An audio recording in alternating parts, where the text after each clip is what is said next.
En esta clase vamos a revisar el tema de manejo del dolor en niños, niñas y adolescentes, con especial énfasis en pacientes oncológicos y también pacientes con daño neurológico severo, que son los dos grupos de patologías donde se concentra el manejo en cuidado paliativo. Mi nombre es Natalie Rodríguez, yo soy profesora asistente del Departamento de Pediatría de la Facultad de Medicina de la Universidad de Chile y coordinadora del equipo de cuidados paliativos y de la NEAS del Hospital de Niños Dr. Roberto del Río.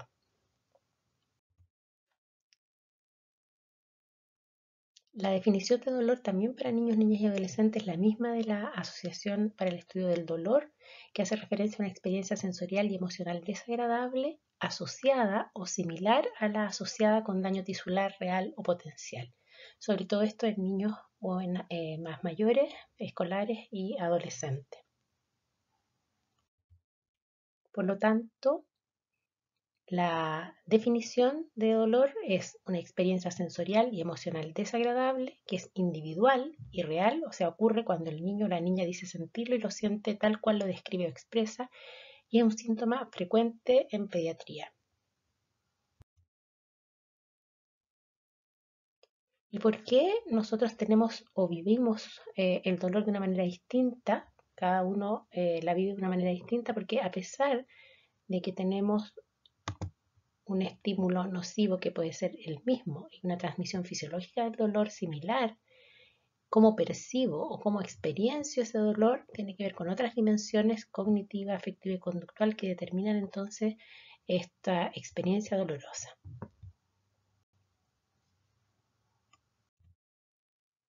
Y por eso actualmente se habla más bien de dolor total, que considera otras dimensiones que modulan este dolor físico. Y esto también se ve en los niños, niñas y adolescentes, sobre todo en edades mayores, ¿cierto? En que estos aspectos tendrán diferente preponderancia según la edad del paciente, siendo más importantes en los escolares y adolescentes. Y esto implica también que sobre todo en estos dolores complejos como el oncológico o en los niños neurológicos, el manejo tiene que ser interdisciplinario para abarcar todos estos aspectos del dolor total.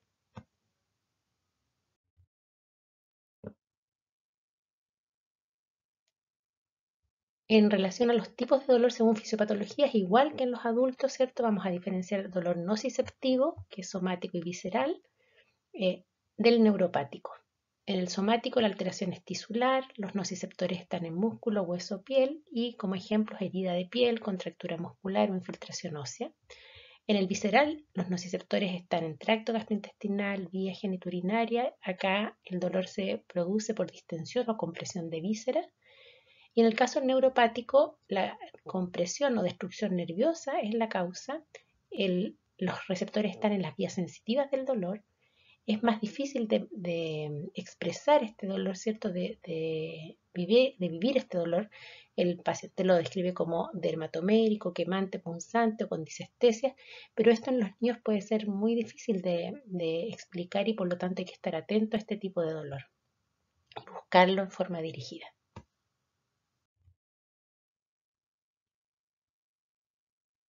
Entonces, en los niños con cáncer, en general hablamos de que el dolor es dolor mixto, es una mezcla de dolores y este dolor puede estar dado por una invasión directa de estructuras anatómicas por el tumor, produciendo presión, distensión, inflamación, obstrucción o compresión de tejido nervioso.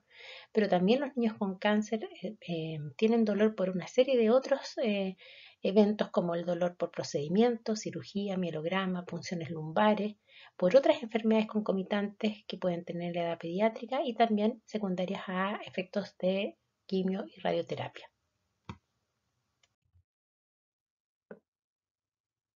En los niños, niñas y adolescentes con compromiso neurológico severo, los niños pueden manifestar un disconfort o irritabilidad que es multifactorial.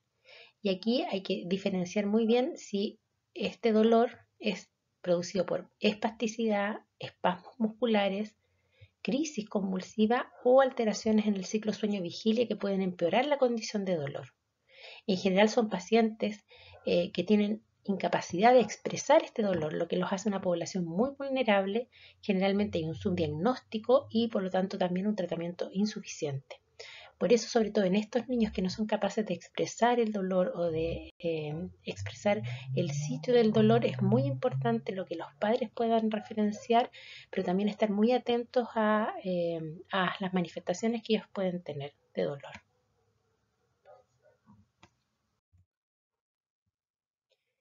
Y en ese sentido, los niños, niñas y adolescentes con daño neurológico severo pueden tener dolor por infecciones. Al recordar que son niños que pueden estar generalmente hospitalizados, por lo tanto se contagian, ¿cierto?, con otros pacientes o institucionalizados.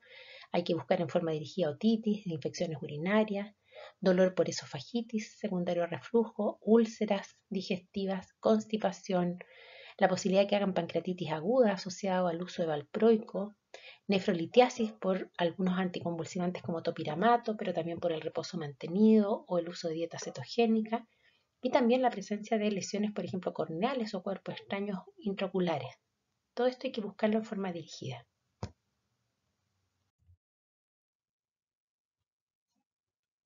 Otras causas de dolor en niños con daño neurológico severo son lesiones bucodentarias, porque son niños difíciles de asear su boca, ¿cierto? Tienen bruxismo, no colaboran. Buscar subluxación de caderas, que también son dolorosas por espasticidad, fracturas por déficit de vitamina D o el uso de algunos anticonvulsivantes o reposo, posiciones incómodas que ellos no pueden cambiar, lesiones por presión, revisar siempre los yesos si están enyesados por algún tratamiento traumatológico, ortopédico, examinar los sitios de apoyo y buscar todas las complicaciones de las derivativas ventriculoperitoneales en los niños con hidrocefalia o de la gastrostomía. Siempre examinarlos sin ropa, buscando estos lugares que pueden estar escondidos a la vista del examinador si no se hace un examen completo y sin ropa. Pero estos niños también tienen otras causas de dolor. Dolor neuropático central, que en algunos casos se presenta con distensión abdominal de inicio brusco intermitente, que puede estar asociado a la alimentación o al momento de defecación o al momento de eliminación de la orina. También pueden haber algunas pacientes que muestran disfunción autonómica, que se caracteriza por la presencia de taquicardia, sudoración, náusea, vómito y un aumento en esta irritabilidad o en una manifestación de dolor, o también distonías que pueden hacerse más evidentes o más intensas, también asociadas a dolor. ¿Qué ocurre habitualmente en pediatría? Que la evaluación del dolor no es correcta porque no usamos escalas de evaluación de dolor en forma permanente, en forma regular, y esto lleva a que la analgesia también sea insuficiente. También existe desconocimiento del equipo o inseguridad en el manejo de fármacos y esto falla en el ajuste de las dosis. Tenemos temor, ¿cierto?, con los opiáceos en el caso de los niños. Y siempre que estemos frente a un paciente con dolor moderado a severo, no hacer indicaciones SOS, o sea, tiene que quedar pautado con horario, si no, no tenemos un buen control de dolor.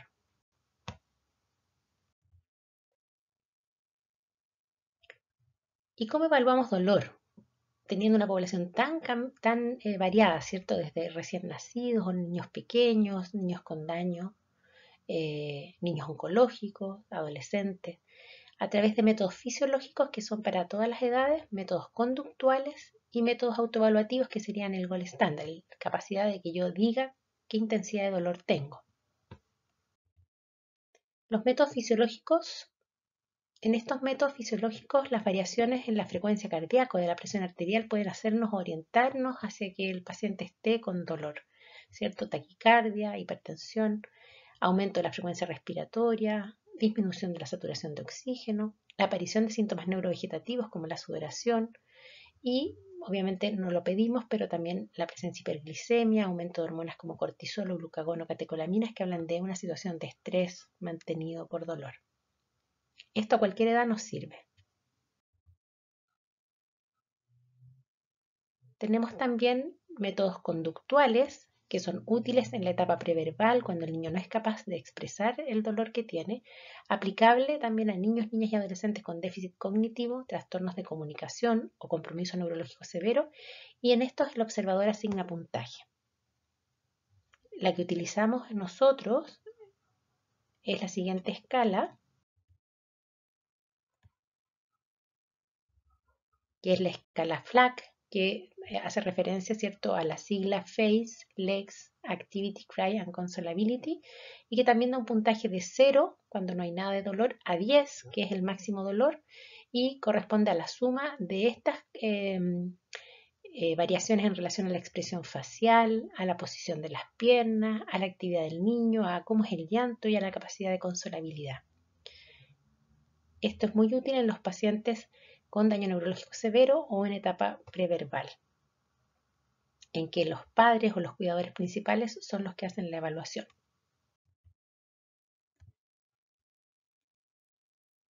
Entonces también es muy importante hacer caso a lo que el cuidador principal dice de ese niño. Si cambia el patrón en el llanto o en los gemidos, si obviamente hay sudoración y taquicardia, que no había, si cambia la expresión facial con muecas y miradas apenadas, si no son capaces el cuidador de consolar, si hay cambios en la interacción del niño con el ambiente, aumento en el movimiento de las extremidades, está inquieto, aumento del tono muscular con rigidez o arqueo de su cuerpo, y también comportamientos atípicos como risa inadecuada o autoagresión en los sitios donde hay dolor, nos pueden hacer pensar que hay que buscar entonces causas de dolor en estos pacientes.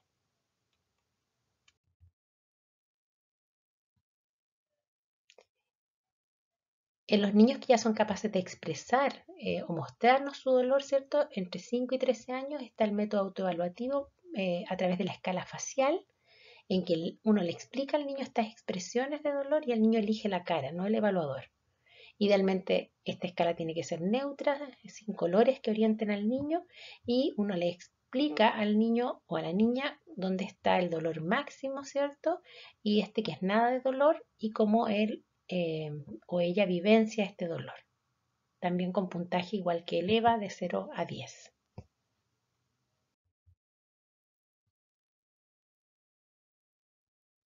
Y en el caso de niños mayores de 13 años, igual que en los adultos, usando la escala visual análoga o el EVA, en que 0 es nada de dolor y 10 un dolor insoportable, y uno pone entonces, ¿cierto?, la nota para el dolor. Y esto es entrenable tanto para los cuidadores como para los pacientes.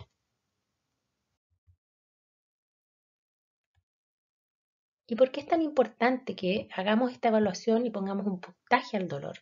Porque cuando estemos titulando la dosis de opiáceos va a ser muy importante tener claro que con un valor 3 o 4 los pacientes tienen que recibir dosis de rescate, el médico o la enfermera tiene que avisar al médico residente si está hospitalizado, o los padres avisarán al equipo para incluir estas dosis de rescate cuando hay dolor 3 o 4, que implica dolor moderado.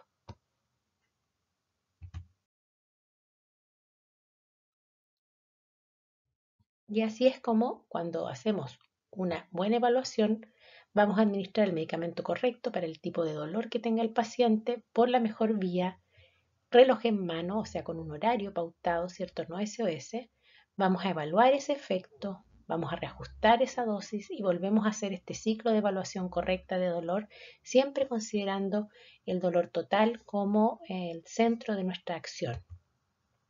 Por lo tanto, algunas veces el dolor orgánico va a ser muy importante y otras veces el dolor asociado a la angustia o a la pena o al temor, y ahí tendremos que acompañar nuestro trabajo o nuestro tratamiento con otras intervenciones psicosociales. ¿Y por qué es tan importante esto del dolor total? Porque a medida que ha ido avanzando, ¿cierto?, el análisis de los pacientes pediátricos con dolor, se ha visto que el tratamiento, la analgesia, tiene que ser multimodal. Están todos los analgésicos básicos, están todos los opioides, ¿cierto?, que son utilizables, utilizadas en niños, están todos los adyuvantes, pero también está toda la esfera psicológica, de terapias integrativas, de normalizar la vida, sobre todo en el caso de dolor crónico, de la rehabilitación como parte importante del manejo en el dolor crónico en el niño con daño neurológico, y también todo el aporte que puede hacer la anestesia desde eh, las infusiones neuraxiales o los bloqueos de plexo, etcétera. Por lo tanto, esta es la mirada que tenemos que tener cuando vamos a enfrentar, ¿cierto?, el manejo de el dolor en los niños oncológicos o neurológicos complejos en cuidado paliativo.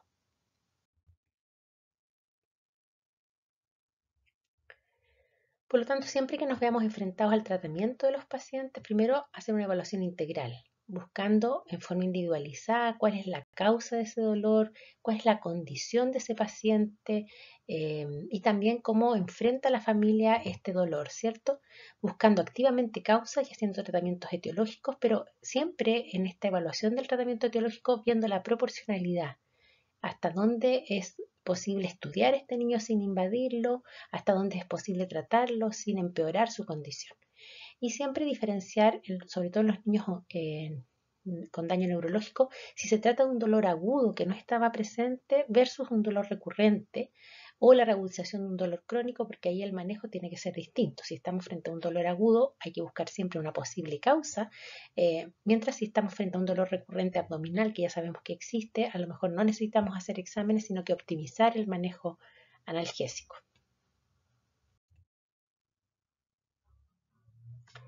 Como primera medida del manejo del dolor está todo lo no farmacológico, que es la primera aproximación del manejo del dolor, con una actitud empática con el niño, la niña y el adolescente y su familia, entendiendo que están viviendo una situación de dolor, de apremio, entregando información anticipada y oportuna y clara, explicando lo que vamos a hacer para disminuir la angustia. Y existen distintos métodos que tienen que ver con el manejo no farmacológico, que es todo lo cognitivo, distracción, como juegos, cuentos, canciones, imaginería o hipnosis en niños más grandes. También en niños más grandes que colaboran manejo de métodos de comportamiento como respiración profunda o relajación, o físicos como aplicación de calor o frío, tacto, masajes, caricia. Todo esto nos ayuda además de los farmacológicos. En los pacientes con daño neurológico también es importante el reposicionamiento, el uso de férulas para manos y extremidades inferiores, baños calientes o tibios, el uso de pañales que los contengan más cómodos, mantas con peso, estimulación vibratoria, aspirar el contenido por la gastrostomía antes de las comidas o mantener abierta la zona de gastrostomía para eliminar gases, también aromaterapia. Todas estas son métodos que pueden aliviar el malestar de los pacientes con daño neurológico. Y en lo farmacológico, obviamente que también es muy útil en pediatría la pauta de la OMS, que del año 86 habla de que el analgesia tiene que ser pautada por reloj, idealmente por vía oral, individualizada para cada paciente y usando esta escalera, ¿cierto?, de intensidad del dolor para las medidas que vamos a ir utilizando. Siempre considerar que el dolor severo y no controlado es una emergencia médica que requiere una intervención activa, indicando un analgésico de acción rápida con horario y no SOS. En el año 2012 se junta un grupo de expertos, esto en relación a una solicitud de la OMS, para revisar si esta escalera analgésica planteada del año 86 para adultos era aplicable a los pacientes pediátricos, y lo que se revisó es que finalmente esta escalera en el caso de los niños tiene solo 2 peldaños, en que en el dolor leve se usan los AINES o paracetamol y que en dolor moderado o severo la indicación sería usar un opiáceo fuerte, en el dolor moderado en dosis más bajas, y es asociado a coadyuvantes que siempre son útiles, aunque no hay evidencia para todos. Entonces, en pediatría, ¿por qué no usar opiáceos débiles? Porque la codeína que estaba en el segundo peldaño, ¿cierto?, ha mostrado problemas de eficacia y de seguridad. No tenemos una actividad de la enzima que requiere para la conversión de codeína a morfina en cantidades suficientes. Y además existe una variación étnica en que las poblaciones pueden ser pobres metabolizadoras hasta en un 1 o un 30%, lo que no recomienda su uso en pediatría. Por lo tanto, nosotros no estamos recomendando el uso de codeína. En el caso de tramadol, ha sido utilizado en dolor moderado en niños mayores de 12 años. No hay evidencia de efectividad ni seguridad en niños o niñas.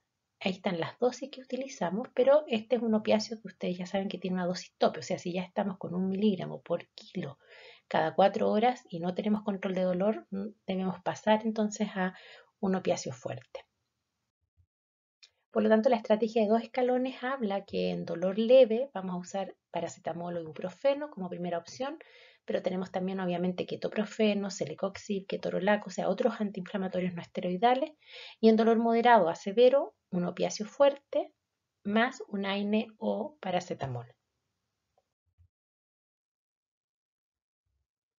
Entonces, en dolor leve, en menores de 3 meses, se recomienda el uso de paracetamol y en mayores de 3 meses, paracetamol y ibuprofeno de elección. No hay evidencia de una superioridad entre uno u otro. Sabemos que produce más toxicidad renal y gastrointestinal probablemente el ibuprofeno y que el riesgo de hepatotoxicidad con paracetamol es con sobredosis de paracetamol, por lo tanto lo transforma en un medicamento seguro. En estas tablas van a encontrar las dosis, no es necesario que nos detengamos, ustedes van a tener la clase también que van a disponer de ella, así que vamos a avanzar. En dolor moderado o severo, la recomendación de la OMS entonces es un opiáceo fuerte como la morfina. La morfina sería el opiáceo fuerte de primera elección. No hay evidencia para preferir otra alternativa como primera línea y al no tener dosis tope, uno debe titular la dosis para cada paciente. En las siguientes tablas vamos a encontrar las dosis iniciales de analgésicos opioides para, en este caso, recién nacidos que nunca hayan estado expuestos a opioides. Esto es con la dosis con la que uno parte, ¿cierto? Y en el caso de la morfina, que es endovenosa subcutánea, está la dosis entre 0,025 a 0,05 miligramos por kilo por dosis. Y recordar que en recién nacidos se pauta cada 6 horas. Recién nacidos menores de un mes.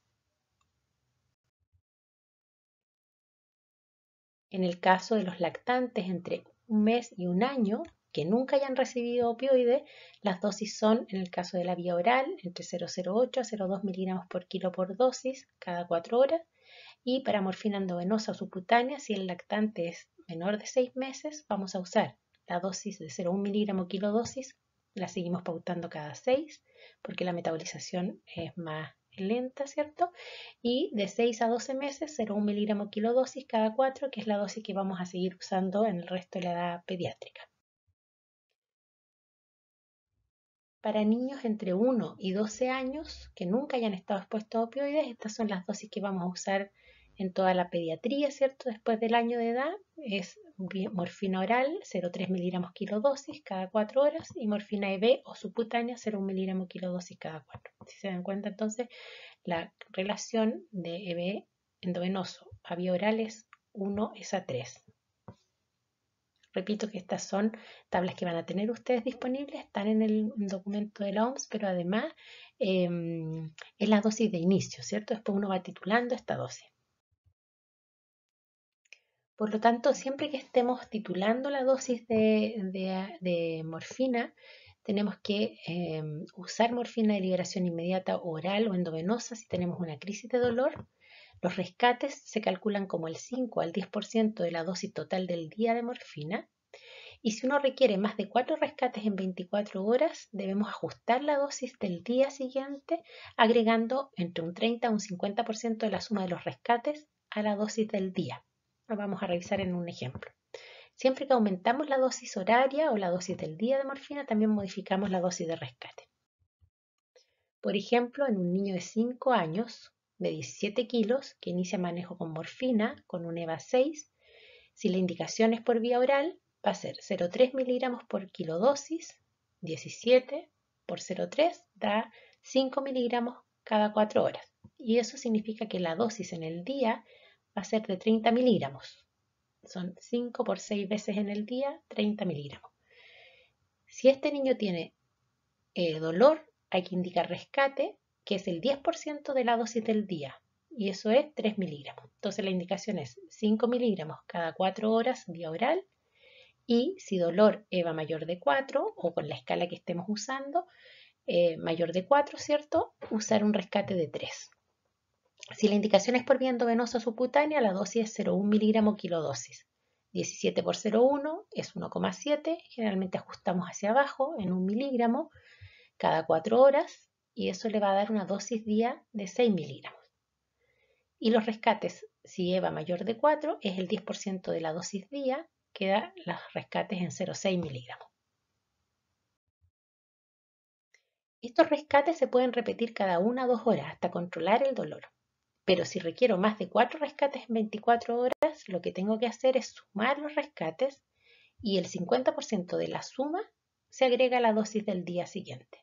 En este mismo niño de 5 años y 17 kilos, si requirió 4 rescates de 3 miligramos por vía oral en 24 horas, son 3 miligramos por 4 veces, son 12 miligramos.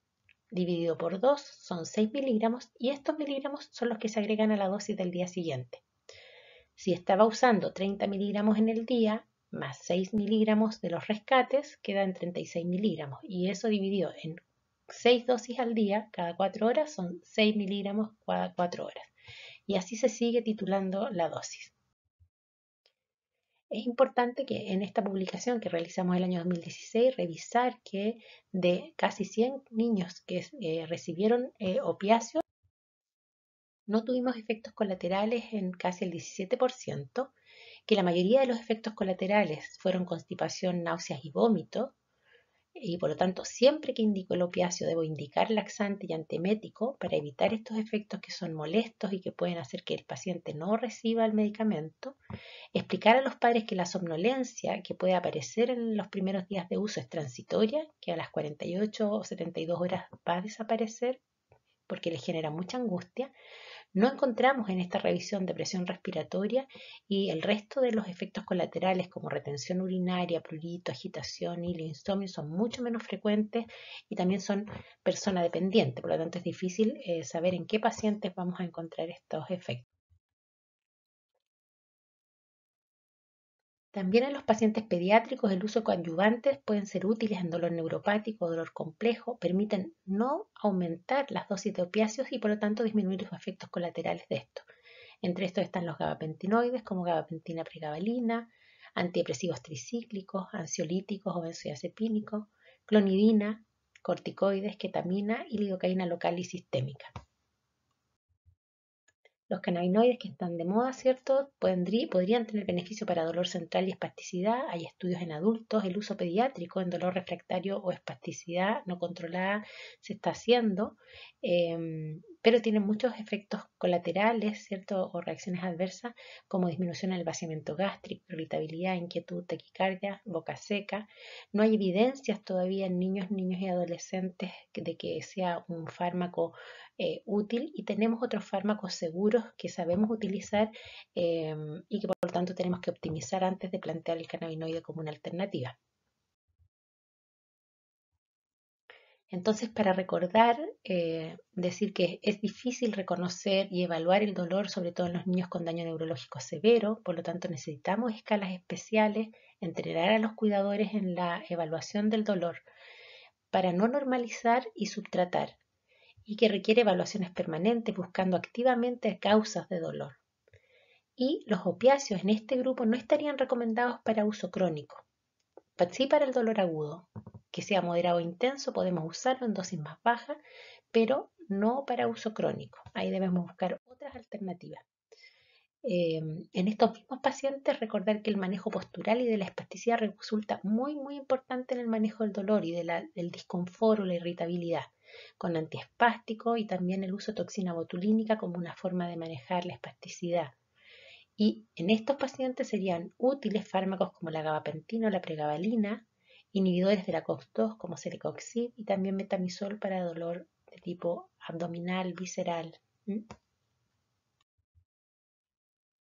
Otro tema que es importante recordar es que en pediatría tenemos distintas escalas de evaluación según edad, que debemos calcular las dosis de analgésico por kilo de peso hasta los 50 kilos, que no estamos utilizando opioides débiles como codeína o tramadol.